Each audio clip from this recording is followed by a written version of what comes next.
Horror फिल्मों में आपने कई बार देखा होगा कैसे किसी इंसान के शरीर पर कोई बुरी आत्मा कब्जा कर लेती है। एक बहुत ही कॉमन प्लॉट है ये। लेकिन कभी कभी ना असल जिंदगी की कहानियां इन फिल्मों से कहीं ज्यादा अजीब और दुखद निकलती हैं।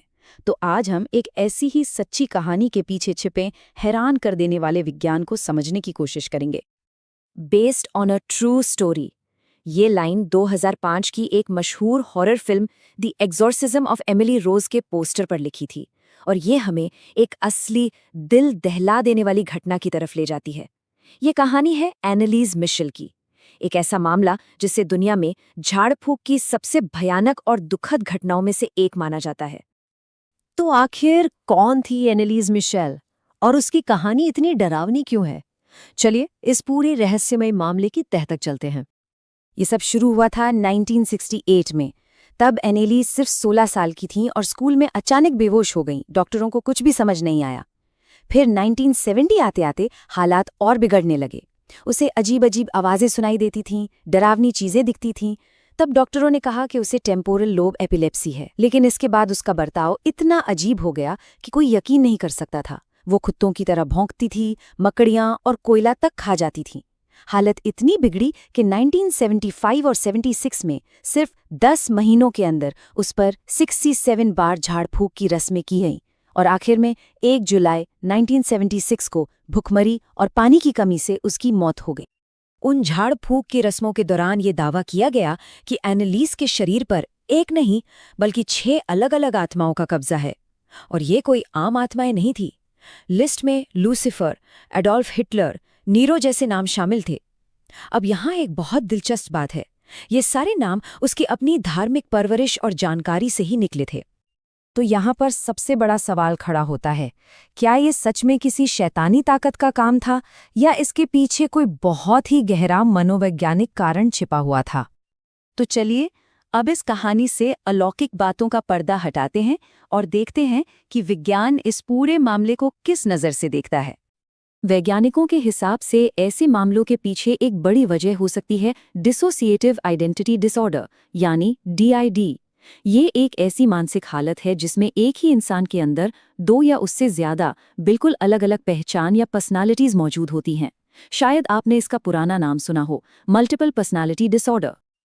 अब इसे थोड़ा आसान भाषा में समझते हैं। देखिए, मनोवैज्ञानिक कार्ल रॉजर्स के मुताबिक हमारी पहचान के 3 हिस्से होते हैं। एक है हमारा रियल सेल्फ, यानी हम असल में जो हैं। दूसरा है सेल्फ इमेज, यानी हम अपने आप को जैसा देखते हैं।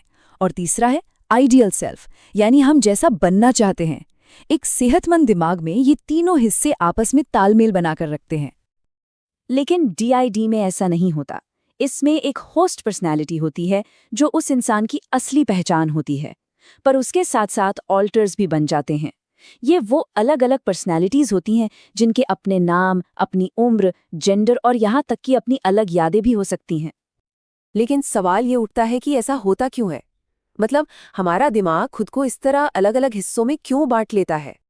इसका जवाब इस एक नंबर में छिपा है, 90%। जी हाँ, अमेरिका, कनाडा और यूरोप में DID के जितने भी मामले सामने आए हैं, उनमें से लगभग 90% का सीधा कनेक्शन बचपन में हुए किसी बहुत बड़े सदमे या बुरे बर्ताव से पाया गया है। तो ये समझना बहुत ज़रूरी है कि डिसोसिएशन दिमाग की कोई खराबी नहीं, बल्कि खुद को बचाने का एक तरीका है। ये एक तरह का सर्वाइवल मैकेनिज्म है। जब कोई सदमा इतना बड़ा होता है कि उसे बर्दाश्त करना नामुमकिन हो जाता है, तो दिमाग उन भयानक यादों को खुद से अलग कर देता है ताकि इंसान जिंदा रह सके। और इसी प्रोसेस में कभी-कभी पहचान के टुकड़े हो जाते हैं। तो अब इस साइंटिफिक समझ के साथ चलिए वापस एनालीज मिशेल के केस पर चलते हैं और इस पूरी पहेली को सुलझाने की कोशिश करते हैं। तो असल में एनालीज के साथ क्या हो रहा था?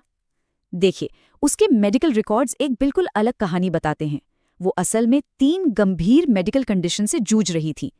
एक, टेम्पोरल लोब एपिलेप्सी, जिससे अक्सर डरावने वहम होते हैं। 2, एनोरेक्सिया नर्वोसा, यानी खाने पीने की बीमारी जिससे उसका वजन खतरनाक हद तक गिर गया था। और 3, एक तरह का हाइपर रिलीजियस डिसऑर्डर, जिसकी वजह से उसकी सोच पूरी तरह से धर्म के इर्द गिर्द ही घूमती रहती थी। और यहीं पर सारी कड़ियां जुड़ती हैं। उसकी जो बहुत ज्यादा धार्मिक परवरिश हुई थी, उसने उसके दिमाग में चल रहे वहम को एक शक्ल दे दी। उसकी बीमारी के जो लक्षण थे, जैसे आवाजें सुनना या शरीर का कांपना, उसे लगा कि ये उन शैतानों का काम है जिनके बारे में उसने बचपन से कहानियों में सुना था। और यही वजह थी कि उसके ऑल्टर्स लूसीफर और हिटलर जैसे किरदार थे, न कि कोई और। इस पूरे मामले का अंत भी बेहद दुखद हुआ। बाद में कोर्ट ने एनेलीज के माता-पिता और उन 2 पादरियों को, जो झाड़ फूक कर रहे थे, लापरवाही से हुई हत्या का दोषी पाया, क्योंकि उन्होंने एक बीमार लड़की को सही समय पर मेडिकल मदद देने की जगह झाड़ फूक का रास्ता चुना। एनेलीज का केस बेशक बहुत ही एक्सट्रीम था, लेकिन डिसोसिएशन सिर्फ डीआईडी तक ही सीमित नहीं है। सच तो ये है कि ये एक स्पेक्ट्रम की तरह है, और इसके हल्के फुल्के रूप असल में काफी आम है। शायद हम सब ने कभी न कभी महसूस किए हों। कुछ स्टडीज तो ये भी कहती हैं कि दुनिया के करीब 74% लोगों ने अपनी जिंदगी में कम से कम एक बार हल्के डिसोसिएशन का अनुभव किया है। कभी ऐसा हुआ है कि आप गाड़ी चलाते चलाते अपनी मंजिल पर पहुंच गए, पर आपको याद ही नहीं कि रास्ता कैसे कटा, या किसी गहरी सोच में ऐसे खो गए कि आसपास क्या हो रहा है पता ही नहीं चला? बस यही है वो। इस मामले में मीडिया का भी बहुत बड़ा रोल है। साइको या अपरिचित जैसी फिल्में डीआईडी को अक्सर बहुत हिंसक और खतरनाक दिखाती हैं। इससे समाज में डर बढ़ता है, और जो लोग सच में इस तकलीफ से गुजर रहे हैं उनके लिए मदद मांगना और भी मुश्किल हो जाता है। वहीं दूसरी तरफ कार्तिक कॉलिंग कार्तिक जैसी फिल्में भी हैं जो इस कंडीशन को ज्यादा समझदारी और सच्चाई से दिखाने की कोशिश करती हैं। तो इस पूरी कहानी का निचोड़ क्या है?